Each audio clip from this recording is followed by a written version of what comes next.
Hello guys, welcome to my YouTube channel. Iran Israel war আজকে 1 মাস হয়ে গেছে।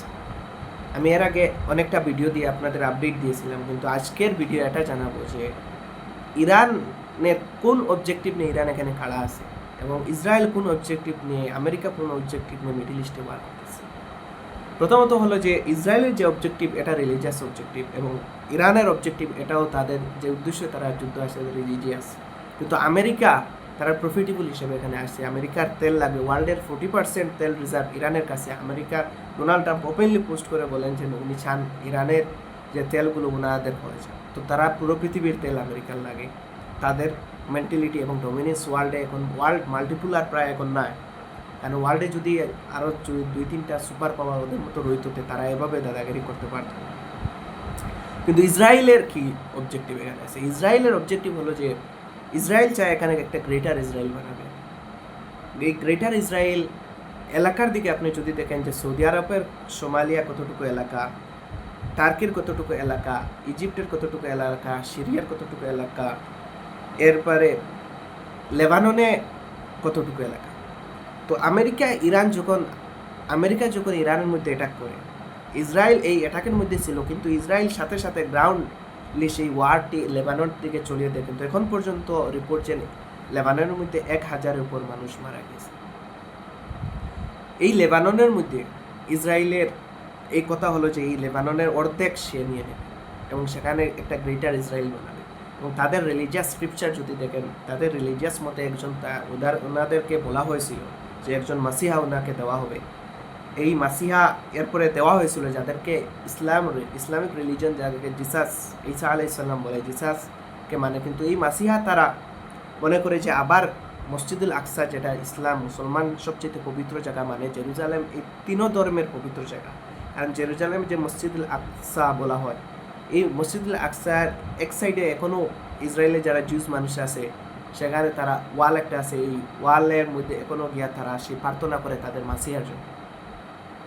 কিন্তু এই মাসিহা তাদেরকে তাদের স্ক্রিপচার মতে যে তাদের সৃষ্টিকর্তা ওনাকে বলেছিলেন, ওনাদেরকে বলেছিলেন যে আমি একটা মাসিহা দেবো এবং তোমরা পুরো পৃথিবীকে রুল করবে। এবং ইতিহাসে এটা পাওয়া যায় যে সলেমন এবং দাউদ আলাইহিস সালাম, যাদেরকে ইসলাম মুসলমানও মানে প্রফিট হিসাবে, তারাও মানে প্রফিট হিসাবে, এবং এই জেরুজালেম থেকে তারা পুরো পৃথিবীকে শাসন করেছে। ইতিহাস মতে এটুকু পাওয়া যায়। তো তারা মনে করে যে আবার তারা মসজিদুল আকসাকে এখান থেকে সরিয়ে দিয়ে যেখানে একটা তার টেম্পল তারা তামির করবে এবং সুলাইমানের যে বাদশাহত পুরো পৃথিবীতে ছিল, এই পৃথিবীতে তারা আনবে। এবং গ্লোবাল ইলুমিনাটি একটা বলা হয় যে ইলুমিনাটি একটা পাওয়ার, পুরো পৃথিবীর আপনি বড় বড় টেলিকম কোম্পানি দেখেন সবগুলো ওদের। কিন্তু এটা করবে ইসরায়েল। এটা করার জন্য আমেরিকার কি? অনেকে মনে করবেন যে আমেরিকা এই ওয়ারের জন্য কেন জড়িয়ে গেল। আমেরিকার আপনি যদি দেখেন যে আমেরিকার ইলেকশনের মধ্যে সবচেয়ে বেশি যে ফান্ডিং করে ওরা সব জিউস মানুষ। আমেরিকার আপনি যে বড় বড় যত টেলিকম কোম্পানি আছে সবগুলোর মালিক দেখবেন। আমেরিকা একটা ক্যাপিটালিস্ট একটা কান্ট্রি, পয়সাওয়ালা একটা কান্ট্রি, বড় বড় বিলিয়নার এখানে আছে। সব বিলিয়নার আপনি দেখবেন, মাল্টি বিলিয়নার সবগুলো জিউস। এবং যে কান্ট্রির ক্যাপিটালিজম কান্ট্রি, যে কান্ট্রির বিলিয়নাররা ওপেনলি ইলেকশনে সাপোর্ট করে, ওই কান্ট্রির পলিটিক্যাল পার্টির এজেন্ডা এরকম হয়ে যায় যে না, জিউসকে সাপোর্ট করতে হবে। এবং জিউসের এজেন্ডাকে সাপোর্ট করা অটোমেটিক আমেরিকার যে গভর্নমেন্ট হোক আপনি দেখবেন ইসরায়েলকে সাপোর্ট করবে। কারণ যে গভর্নমেন্ট হোক সব গভর্নমেন্টকে জিউসই পয়সা দেয়, সব পার্টির জিউসই পয়সা দেয় এবং আলটিমেটলি তারা এখানে আসে। কিন্তু ইরানের মধ্যে অ্যাটাক করতে আমেরিকা এই অবজেক্টিভ দিয়ে অ্যাটাক করেছিল যে ইরানের 40% ইরানের রিজাইন কিনিয়ে নেবে, এখানে একটা পাপেট বসিয়ে নেবে এবং ইরানের সব তেল সে হাতিয়ে দেবে। এটা তার অবজেক্টিভ ছিল। কিন্তু অবজেক্টিভ এটা পুরা হয় না। ইরানের রেজিমও কিনে নাই।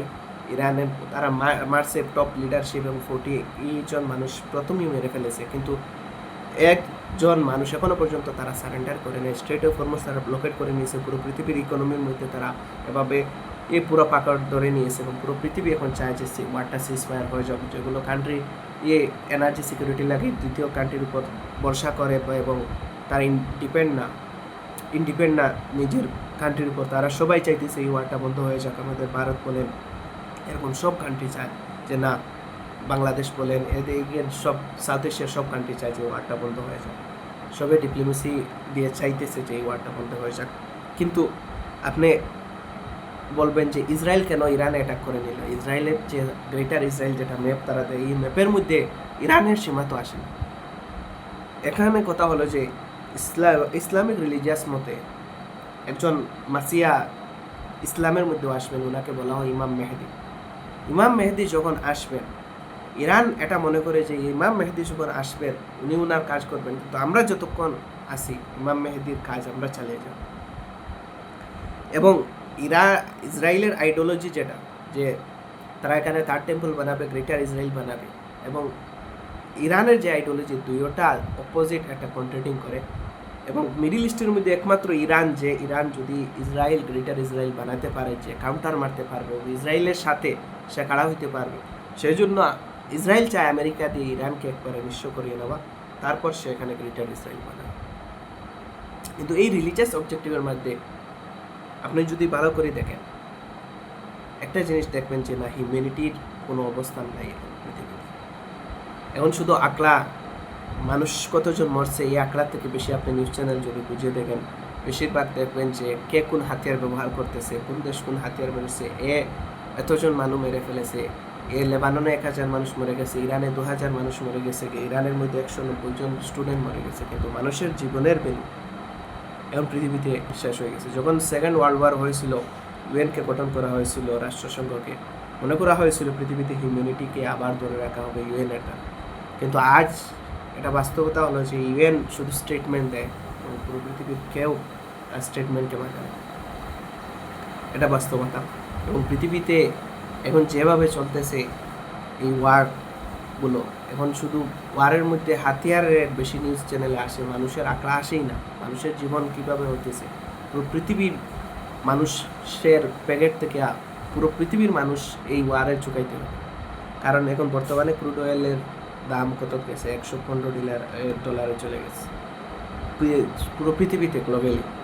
তো প্রত্যেক দেশের মানুষ, সে যদি অয়েলের দাম বাড়ে, যে যে দেশে বাড়বে, অনেক দেশে বেড়ে গেছে, যদি বাড়ে, প্রত্যেক মানুষ, যে মানুষ জানেই না এসব জিনিস, সেও চুকাইবে তার প্যাকেট থেকে টাকা দিয়ে, তার পকেট থেকে সেও চুকাইতে হবে এই ওয়ার। কিন্তু সে জানে না কি কার জন্য ওয়ার হইতেছে, কেন এই ওয়ার হইতেছে, সে কি পাবে এই ওয়ার দ্বারা, সে জানে না। কিন্তু পৃথিবীর যে অবস্থা এখন হইতেছে ধীরে ধীরে, আমরা হিউম্যানিটির কথা এখন শুধু কিতাবে এবং লিটারেচার পড়ব, কিন্তু হিউম্যানিটি বলে যে না, মানুষের জীবন চাইতেছে এই ওয়ার দ্বারা। কেউ পৃথিবীতে এরকম খাড়া হন না যে না, হিউম্যানিটি নিয়ে আমি পৃথিবীতে ওয়ার বন্ধ করব, কেউ নেই। সবাই সবার লাভ নিয়ে এখন আসছে। এবং এটা আশঙ্কা যে যদি থার্ড ওয়ার্ল্ড ওয়ার হয়, আলবার্ট আইনস্টাইনকে জিজ্ঞাসা করা হয়েছিল যে থার্ড ওয়ার্ল্ড ওয়ার হলে কী হবে। আলবার্ট আইনস্টাইনের একটা সূত্র দ্বারা E=mc² দ্বারা পৃথিবীর যত নিউক্লিয়ার ফিউশন দেওয়া যতগুলো নিউক্লিয়ার অ্যাটমিক আমরা যেগুলো বলি যে হাতিয়ার বানানো হয়েছিল, ওনাকে জিজ্ঞাসা করা হয়েছিল যে যদি থার্ড ওয়ার্ল্ড ওয়ার হয় তাহলে কী হবে পৃথিবীর অবস্থা। তাহলে উনি বলেছিলেন যে আমি জানি না থার্ড ওয়ার্ল্ড ওয়ারে কী হবে, তবে এটা বলতে পারি যদি ফোর্থ ওয়ার্ল্ড ওয়ার হয় পৃথিবীতে, তাহলে মানুষ পাথর দিয়ে এই ওয়ারটা করবে। তার মানে থার্ড ওয়ার্ল্ড ওয়ার যদি হয়, এই পৃথিবীতে মানুষের যত টেকনোলজি আজ পর্যন্ত, সিভিলাইজেশন সভ্যতা যতটুকু এগিয়ে এসেছে, যতটুকু পর্যন্ত আমরা আগিয়েছি, 10,000 বছর আর 40,000 বছর থেকে যদি এই হিউম্যান হোমোসেপিয়ান এই পৃথিবীতে আসে, যতটুকু আমরা আগিয়েছি, এতটুকু পর্যন্ত এক নিমিষে সব দুনিয়ার সাথে মিশে যাবে। সব ইনফ্রাস্ট্রাকচার, সব পৃথিবীর টেকনোলজি, সব পৃথিবীর মাইন্ড, পৃথিবীর 800 কোটি মানুষ আজ প্রায় আছে, 900 কোটি চলে যাচ্ছে। 900 কোটি মানুষ যদি 100 কোটি বাঁচে আর সব শেষ হয়ে যাচ্ছে, ফোর্থ ওয়ার্ল্ড ওয়ারে আলবার্ট আইনস্টাইনের কথা দ্বারা যদি নিউক্লিয়ার শুধু একলা রাশিয়ার কাছে এই পুরো পৃথিবী শেষ করার মতো নিউক্লিয়ার আছে, শুধু আমেরিকার সাথে পুরো পৃথিবী শেষ করার মতো নিউক্লিয়ার আছে। মনে করেন কখনো ওয়ার্ল্ড ওয়ার শুরু হয়ে গেছে, কিন্তু যারা সাধারণ মানুষ আমাদের মতো, যাদের কোনো মতলব নাই এসব ওয়ার নিয়ে, তারা মরবে। তারা জানেই না কীভাবে, কেন মরতেছে, কীভাবে মরতেছে, কার কারণে মরতেছে, সে কী পাইবে, কিছুই জানে না। কিন্তু এই যে অবস্থা এসেছে, এরকমই অবস্থা পুরো পৃথিবী ধীরে ধীরে এরকম অবস্থায় চলে যাচ্ছে। বোঝা যান না যে এই ওয়ারটা বন্ধ হবে কি না হবে, কি তাদের রিলিজিয়াস অবজেক্টিভ যেগুলো আছে এই রিলিজিয়াস অবজেক্টিভগুলো তারা পুরা করবে না করবে, কি হবে বুঝে যান। কিন্তু আমাদের কথা হলো যে যারা সাধারণ মানুষ আছে তারা তো এই ওয়ার দ্বারা কষ্ট পাইবে। এই ওয়ার দ্বারা সাধারণ মানুষ যারা দিন মজুরি করতেছে, অনেক মানুষের জব, অনেক অনেক বড় বড় কোম্পানি, আজকে একটা নিউজ এসেছে যে ইরান আমেরিকার প্রায় 18 কোম্পানি যেগুলো মিডল ইস্টে আছে এগুলোতে অ্যাটাক করার পর ওইসব কোম্পানি অনেক কত মানুষ, আপনি ভারত বাংলাদেশ এগুলো সাউথ এশিয়ার কান্ট্রি কত মানুষ, ভারতে প্রায় 1 কোটি মানুষ মিডল ইস্টে কাজ করে। ওই সব মানুষের পরিবারের এখন মনে কি আসতেছে, ওরা কি খুশিতে রাত ঘুমাইতেছে? আপনার বাংলাদেশের মানুষ, আজকে একটা নিউজ এসেছে যে বাংলাদেশের একজন মানুষ মিসাইল দুবাই ইন্টারসেপ্ট করার পর ওই মিসাইল পরে একটা মানুষ মারা গেছে। সে কি জন্য মরছে সেই জানে না, সেই ওয়ারের জন্য সে কারো পক্ষ না, সে মানে নিমিশেই শেষ হয়ে গেল। তো এরকম হয়ে আসছে এই পৃথিবীতে তারে এমনভাবে। আর এগুলো সব দায়ী হলো আমরা জনগণে। আমরা এখন যে পৃথিবীর যে যে কান্ট্রি আছে, যদি এখন সবাই এক জায়গায় আসে, যদি বলে না পৃথিবীতে আমরা বাঁচতে চাই, এখানে রাখতে চাই, আটকাতে চাই, তাহলে পৃথিবী বাঁচবে। মানে কি হবে কেউ জানে না। কারণ গাজার মধ্যে আপনি দেখবেন প্রায় যতটুকু রিপোর্ট আল জাজিরা দেখা যায় 80,000 মানুষকে মেরে ফেলা হয়েছে, সব ইনফ্রাস্ট্রাকচার ভেঙে দেওয়া আছে। পুরো পৃথিবীর কেউ কথা বলে না, এর মধ্যে 30,000 বাচ্চা মরে গেছে, কেউ কথা বলে নাই পৃথিবীতে। তারা কি মানুষ না? আপনার যদি রিলিজিয়াস পার্সপেক্টিভ, কেউ রিলিজন দেখে বলেন যে সে মানুষ, তাহলে রিলিজন যদি আসার তার পার্সপেক্টিভ, যার অবজেক্টিভ থাকে পৃথিবীতে, যে রিলিজন হিউম্যানিটির জন্য পৃথিবীতে আসছে, আর আপনি যদি এই রিলিজনের নামে কোনো মানুষকে মানুষ হিসাবে যদি কনসিডার না করেন, তাহলে ওই রিলিজন এসেছিল কেন পৃথিবীতে? যদি পরমাত্মা পৃথিবীতে মানুষ বানিয়ে যদি উনি যে যে ধর্ম দিয়েছেন এই পৃথিবীতে, সব ধর্ম আপনি ভালো করে পড়ে দেখেন, সব আপনি থ্রলি যদি পড়ে দেখেন, সব এক কথাই বলে হিউম্যানিটির কথা। যদি হিউম্যানিটির জন্য পৃথিবীর সব রিলিজন আসে এবং এক রিলিজনের মানুষ যদি আরও রিলিজনের মানুষ মরার পর যদি মনে করে তাহলে না অন্যের রিলিজনের মানুষ মরছে সে মানুষ না, তাহলে কেন এসেছিল এই রিলিজনগুলো? আর কেনই বা এই রিলিজনের মানুষ এই রিলিজন নিয়ে, হিউম্যানিটি নিয়ে, কারণ রিলিজন এগুলো রিলিজনের দোষ না। কারণ আজ মানুষ মনে করে যে প্রত্যেকটা রিলিজনের মধ্যে আপনি দেখেন মানুষ মনে করে যে না অন্য রিলিজনের মানুষ ভালো। হয়তো রিলিজনের মানুষ অন্য রিলিজনের মানুষ ভালো হতে হতে পারে, মানুষ খারাপ হতে পারে, কিন্তু রিলিজন খারাপ হবে না, কখনো হবে। সেই জন্য যদি যেগুলো বাচ্চা গাজার মধ্যে 30,000 মারা গেছে, তারা কি জানে কোনো রিলিজন? তারা কি বুঝেছে পৃথিবীকে? এর 1 বছরের একটা বাচ্চা, 6 বছরের একটা বাচ্চার মধ্যে প্রায় 300টা গুলি মারা হয়েছে, এরকম একটা নিউজ এসেছে। সে কি জানে?